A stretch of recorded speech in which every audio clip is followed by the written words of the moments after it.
Good afternoon, everyone, and welcome back to PBTV. So we've brought two platforms out today, both from the Lancer Tactical Pro line G2 series. So it is a new MOSFET series from Lancer Tactical. So we've brought a classic version out, and we've brought a slightly more modern version out. So if you have any questions, as always, drop them down below. We'll flash them up on screen as quick as we can and try and get you answered and get the information out there. We are going to start with the LT50. So this is the Lancer Tactical Pro Line G2 LT50. Very big, long name. All the different prefixes and everything. All the numbers and everything are just the platform variant. Internally, all these are identical. We've only brought two out today just to look at the slight differences, but there's about 6 or 7 in the range. So if there isn't one that you quite like that we look at today, check them all out because there might be a slightly different one you like. For example, you can get this one with the metal stock. You can get a slightly longer version of the 105, etc. There's various different ones. So if there's a specific one that you're after, they probably do something very, very close or closer than these ones. As always, I'll work from the front and work my way back. We'll cover as much as we can, but if there's anything in particular you want to know, just ask. So on the front of these, behind the smaller muzzle device on this one, we do find a 40mm counterclockwise thread. So you can put any of your devices on the front of this that you like. You can just leave it clean and as it is. That is totally fine. They are quite quiet when these things are going off. So putting something on the front is just going to add length, really. I know some people do like that look, so just go ahead with it. There is no 24mm on this one. It is just a 14mm, so it is just straight onto the outer barrel. Coming back, we have a pin front sight and the standard AK style rear sight. So you can adjust the front for elevation, and the rear one is a sort of range style system. On the real steel version, you just change that to the yardage that you're wanting to aim at. On this one, you're going to probably leave it flat because iron sights are what they are in Airsoft. So you're going to be kind of just sort of check firing off where your BB is flying. I do have a full metal outer barrel, and the wood on this is actual real wood. It's not the plastic that's then being coated or anything. It is a real wood system, so with that there is a bit of a weight compromise. So it is stamped steel and real wood, so this thing comes in at about 2.9 kilos, so you are going to feel it when you're running around with this thing for a while. As we're saying, these things do come with a MOSFET. ETU, so they've got the electronic trigger and everything like that. So these things are pumping out about 310 FPS out the box, so it is really impressive. The trigger response is very, very nice. The rate of fire is very, very nice, especially for something that is inherently side by side a budget platform. This is seriously very, very impressive. As we said earlier, we've got all a full metal receiver, stamped steel upper top half of the receiver. This is where you will find the battery compartment as well. The stock is a solid piece of wood, so there's nothing to put in there. The battery compartment is the top section here, so you will need sort of a 7.4 stick battery. You do have quite a lot of space in there. It is quite roomy, but again, you're going to need a stick style battery. Pressing the button at the back, the whole thing comes off, stick it in, plug it in, and then click that back on. You are good to go. Pulling the charging handle back, you will find a slider style hop system. There's a little screw in there. A lot of people don't realise you can tighten and loosen that screw off if you wanted to adjust it. Tighten it down to keep it locked in place. Classic standard AK style fire selector, so all the way down and centre, and then all the way up for safe. We do have the optic mount on the left hand side, so if you wanted to add some little bits to this, by all means you can. Be aware, if you're sort of looking at one of these as a beginner or your first platform, it does only come with a mid cap. So it's 120 round mid cap in these.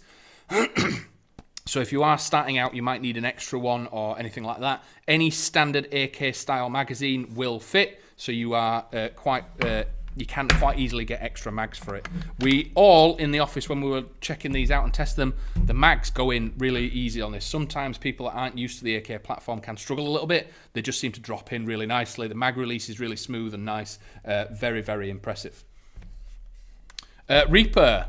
What size battery is best? We will have a recommended battery on it, but it will be a 7.4. You probably get up to like a 1200 or a 1300. There are some really sort of weird size stick batteries out, really long, thin ones. So you're still getting the milliamp hour out of them. They're just a bit of a weird shape. But the actual battery compartment comes all the way forward. So yes, you've got all this metalwork here, but inside it's hollow, so you can stick it further down. So it's not just this space, it goes all the way to here. So you can get some decent sized batteries in there. So, ODST. What is the MOSFET programmable?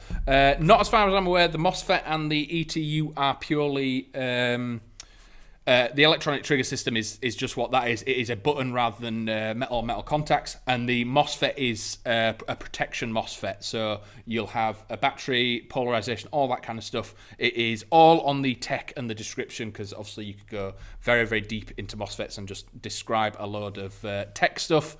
But yeah. Very impressed with this one so far, and obviously we've gone for that classic look because some people like them if they're doing sort of China loadouts or anything like that, or doing milsims. Very, very cool, and a different way of doing it. So we'll go on to the slightly more tactical or modern variant. So again, this is the LT50S. There is a slightly longer version, so a longer outer barrel, but apart from that, again, all identical in internals, in a barrel, all that kind of stuff. So performance-wise, it's side-by-side identical. It just comes down to looks. Again, with this one, you can see it is a slightly larger muzzle device on this, so it will have a 24mm underneath there, and then you take the adapter off, and underneath there you will find the 40mm counterclockwise. So as always, any of your standard devices will click on the front of this, your Spitfires, anything that you want on there. So you can make this thing really cool and tactical. Slightly lower profile front sight on this one, so it's still pin and standard sort of leaf rear sight, but with the polymer parts on this, there's loads of different aftermarket parts that you could put rail systems on it. Yeah, I think this one's probably where my heart sort of sits. The 105 has a very special place in my heart, so I think something like this will definitely see it entering my armoury. I quite like the sort of basic look of it. I like the angle of the gas, but that sort of right angle gas block look. I think it's a bit more mean, a bit more aggressive, and looks really, really cool. As with the LT50, we do have the slider style hop. The battery compartment is in the top. Again, this is a shorter platform, but you do still have the same size battery compartment because it is this whole space up at the top here. You are going to have stick batteries, as I said. You might fit a nunchuck battery in there if you put it back to back, but again, we will have recommended batteries and which one fits best on it for you to check out. Exactly the same with the 50 as well. We have a 120 round mid-cap magazine. Again, trying to do it on a funny angle, but the mags do go in very, very easily, and making mag changes are really, really cool with this one. What's the weight like on both, and are they pretty balanced? It's very central heavy, I will say that. So normally with AEGs, it all sits quite at the back, so when it's shouldered, it does fit quite nice. On these, it all sits in this dead center point. So when you're carrying it, you are going to know about it. The LT50, the full wood one's almost 3 kilos. This one on its own is 2.8. You're saving a bit because obviously you've got the polymer front rather than full wood, and you've got the metal stock. So yes, it's metal, but wood, the solid wood does add a chunk of weight to it. So yeah, carrying them around standard, you are going to know about it, so they do weigh quite a bit. Throw a couple of mags on, but if you're wanting something that looks this good and performs this well, I think carrying around that kind of weight is definitely a worthy sacrifice.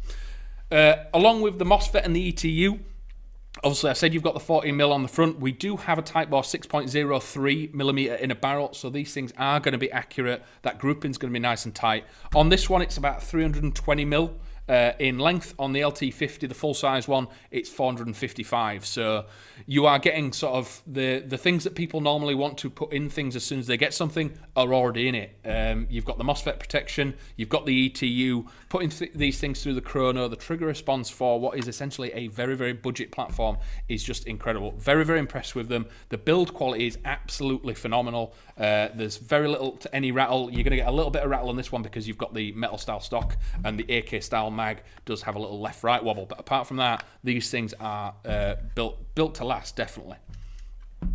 Reaper, has it the sling points? Yes. So on this one, we have a sling point on the left-hand side at the front, just near the polymer grip, and you do have one on the stock at the back.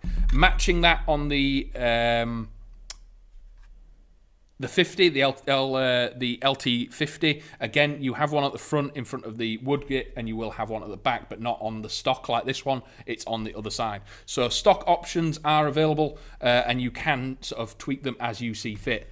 Exactly the same as the LT50, we do have the beaver tail sight mount on the side, so if you are wanting to put a bit of rail up here, you can get the adapters to flip it up. You can get parts to swap out the rear sight into something that houses a dot sight or a Doctor or a Frenzy or something like that. And again, as I said earlier, there's plenty of bits to replace the polymer with rail sections as well. So getting something that is performing like this out the box from Lancer has been very, very impressive. Getting these out and expecting what we expect to be a very sort of beginner platform, get it out there, use it for a bit and maybe upgrade. These things are absolutely immense out the box. The trigger response, the rate of fire, I think with the MOSFET as well, your battery's going to last a long, long time.